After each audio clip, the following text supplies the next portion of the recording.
Hi guys, it is such a grey and dismal day today.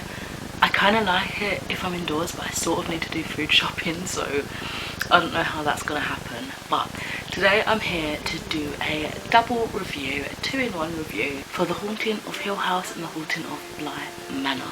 Such long titles, my mouth always gets tongue-tied when I try to say it. So yeah, originally I was just going to do the review for The Haunting of Hill House, and then shortly after we watched Bly Manor, so I thought I might as well stick them together. Even though I have less to say about Bly Manor, it just made sense to me to put it in a video together.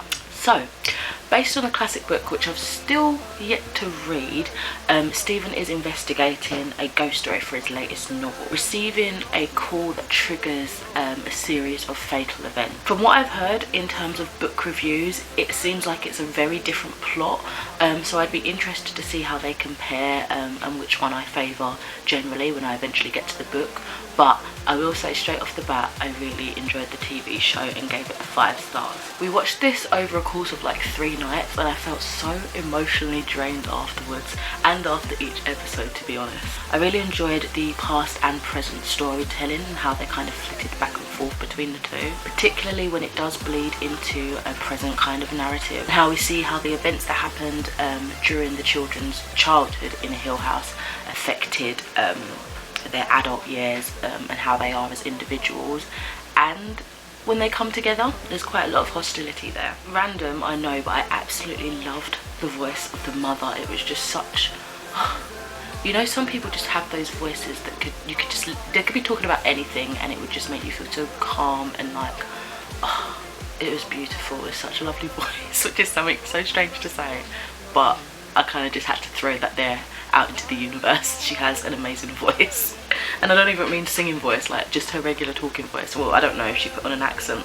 but I like the voice. I like how, yes, I did find it scary, but there's so much more to it. It really focuses on like family dynamics, and it's quite sad actually, something that I wasn't really expecting. I really wasn't expecting to feel so deeply connected to these characters, particularly the kids, and it left me pretty emotional throughout the whole thing. Again, another thing I really enjoyed regarding family and relationships was what became of the siblings. I really was struck with sadness to see how traumatised they all were. Some obviously, some under the surface. I was particularly keen to see more of Theodora and her peculiar talent, as well as Stephen, who was the oldest sibling. You learn early on that he's a writer and has written about their experiences living in Hill House, and I feel like he hides behind that a lot, as if the experience didn't really affect him. Yet whilst watching the flashbacks, you never do see a lot of him when like the haunting things occur, so that was something in itself that really piqued my interest.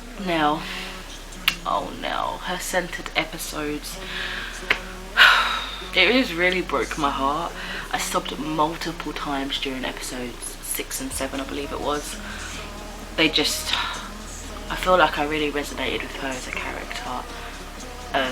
Oh, it was just, I just didn't expect to be so emotionally like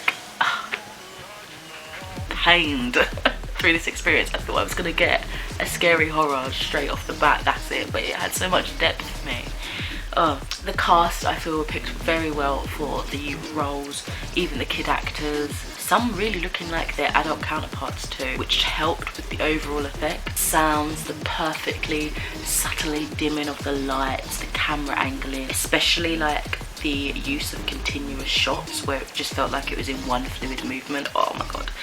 And the design and overall level of detailing was just spot on and really added to like this tense atmospheric vibe, building up as the horror elements are fleshed out fully. It was a lot to digest, especially when you're getting into the deeper conversation of what the childhood represented, like stages of grief perhaps, as well as the discussion of mental illness and overall mental health. It was just a very heavy roller coaster of a show, and it left me almost, I feel, transformed. Like, I know that sounds silly to say about a show maybe, but I think because I wasn't expecting to go into it to be so emotionally connected to these characters and the storyline, and I just thought, oh, it's just going to be a scary horror or whatever, I just came out of it like, wow.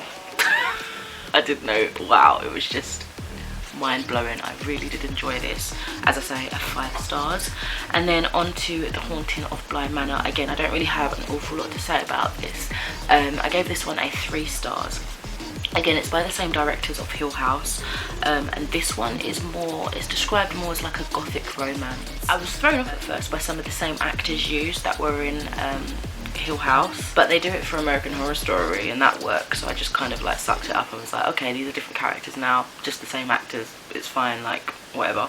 The monologues were great, but I felt a lot of the times they just kind of went on too much and just felt too heavily scripted, because at first you're like, wow, this is a really moving piece of just monologue and you're really getting into the headspace of the character, but then it just went on and I'm like, you wouldn't naturally just speak all of those so eloquently and so beautifully, and just, yeah, it just felt scripted, which of course it was, but you know, it just, in that sense, it lost its believability and its credit in that regard. I definitely see how people could have been disappointed with this one, thinking it was going to be like the same vibe as Hill House, and I do admit I definitely prefer Hill House over Bly Manor, but I did enjoy this generally for its more soft, romantic, gentle, gothic ghost story. It just, personally, it wasn't as satisfying a storyline, and as you can see in terms of all the things that I discussed and talked about for my Hill House review, in comparison to this, there was just so much more that I connected with, so much more that I picked up on,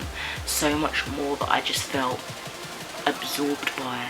And then this one, yeah, it was nice enough, but it definitely was a kind of disappointing runner-up, following off the heels of the hype of Hill House, but in its own right it is a lovely, interesting story. So that is it for my little reviews for both The Haunting on Hill House and The Haunting of Bly Manor. Let me know what you guys thought about it. I'm really surprised that Elsa, my cat, has been somewhat good, like well behaved, because she seems, every time I get the camera out, she starts rustling a tunnel or being silly, and now she started to chew the stool. Elsa! But at least it happened at the end of the video. Anyway, thank you so much for watching again. Let me know your thoughts on both of these TV series, what you preferred. If you didn't like either, I'd love to know some opposing opinions. And yeah, I guess I'll catch you in the next one. See you later. I think that I am moving on.